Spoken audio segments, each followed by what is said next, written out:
Édition spéciale attentat avec cette vague de perquisitions en région lyonnaise la nuit dernière. Après les attentats à Paris, un lance-roquette a été saisi à Feyzin. Des minutes de silence un peu partout dans l'agglomération, à Rieux, Lyon ou encore Vénissieux. Enfin, rencontre avec les étudiants de l'école lyonnaise où était inscrite l'une des victimes de la tuerie du Bataclan. 5 interpellations ont eu lieu dans la région lyonnaise la nuit dernière suite aux attentats de Paris. À Feyzin, un lance-roquette a été découvert au domicile des parents d'un des individus interpellés. Une kalachnikov et des pistolets automatiques ont aussi été saisis.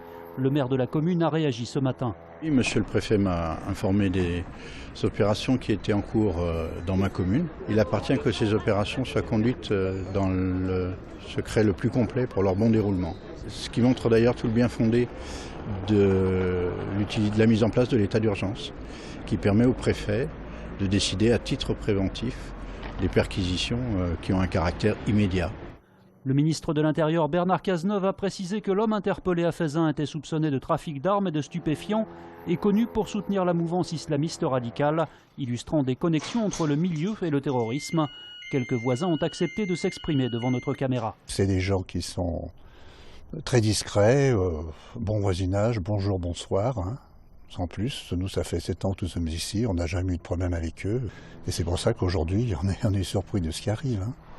Rappelons que Feyzin abrite un important site pétrochimique classé Céveso. En parallèle, une douzaine d'autres perquisitions ont été réalisées à Vaux-en-Velin, Saint-Priest, Villeurbanne, Lyon 8e, ainsi qu'à Villefranche-sur-Saône et dans l'Ain.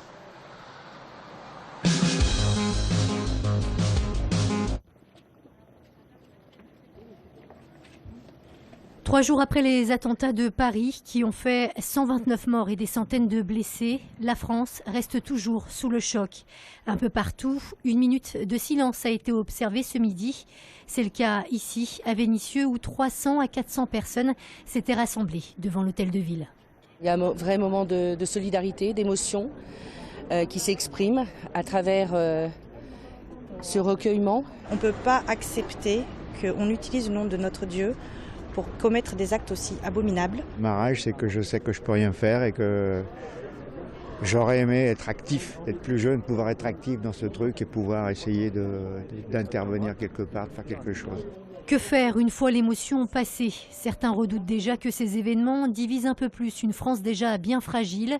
C'est le cas d'Arbi Rezgui, présent ce matin dans le public. Il est l'un des principaux acteurs de la marche pour l'égalité de 1983.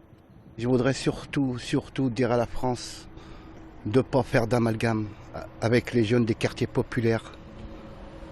Parce que c'est des citoyens français. Ne mélangez pas tout le monde avec ce qui s'est passé à Paris. Un rassemblement qui s'est terminé par une Marseillaise.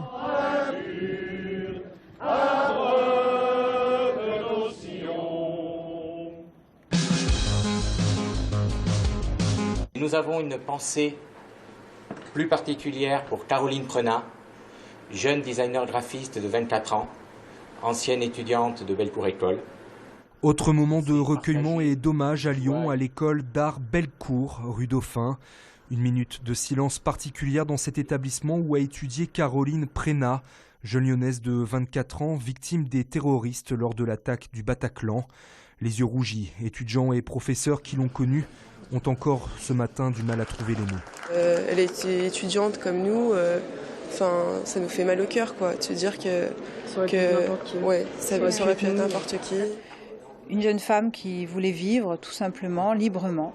Je me souviens, c'était la première année où j'enseignais ici. Je me souviens qu'elle était toujours ultra souriante, ultra gentille. Et, je la resitue dans la classe donc, avec ses amis. Et c'est... ouais, voilà. Pour moi, pour l'instant, c'est encore irréel, quoi. Dans ce lieu de formation artistique, les attaques ont eu une résonance particulière. Il a fallu ce matin trouver les mots justes. Il faut continuer ce qu'on fait, il ne faut pas s'arrêter, même si c'est vrai que ce qui est touché, on peut noter le côté à la fois festif et culturel.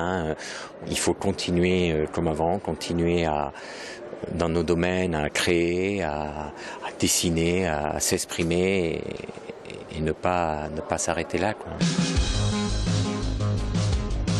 rester unis face à la barbarie. C'était le principal message délivré hier après-midi lors d'une cérémonie œcuménique à la Grande Mosquée de Lyon. Cérémonie à l'appel des principaux responsables du culte musulman de l'agglomération. Vendredi soir, des Français, des jeunes Français ont été assassinés par le seul fait qu'ils étaient Français parce qu'ils voulaient vivre, ils étaient en train. Et c'est pour cela qu'on les a tués. Et aujourd'hui, en tant que musulmans, nous ne pouvions pas permettre cette situation. Nous voulons montrer que l'islam est une religion de paix, une religion de tolérance, une religion d'ouverture, et ce n'est pas une religion de la violence. Environ 200 personnes ont assisté à cette cérémonie, un moment de recueillement et de solidarité entre communautés.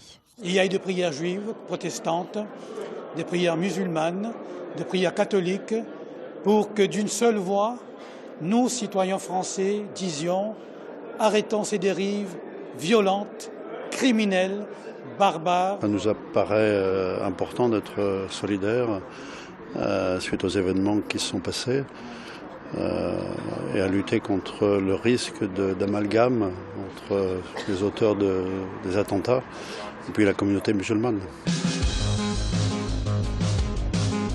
Enfin, on termine ce journal avec des images de Lyonnais toujours sous le choc, venus encore aujourd'hui spontanément déposer des bougies ou se recueillir sur la place Bellecour.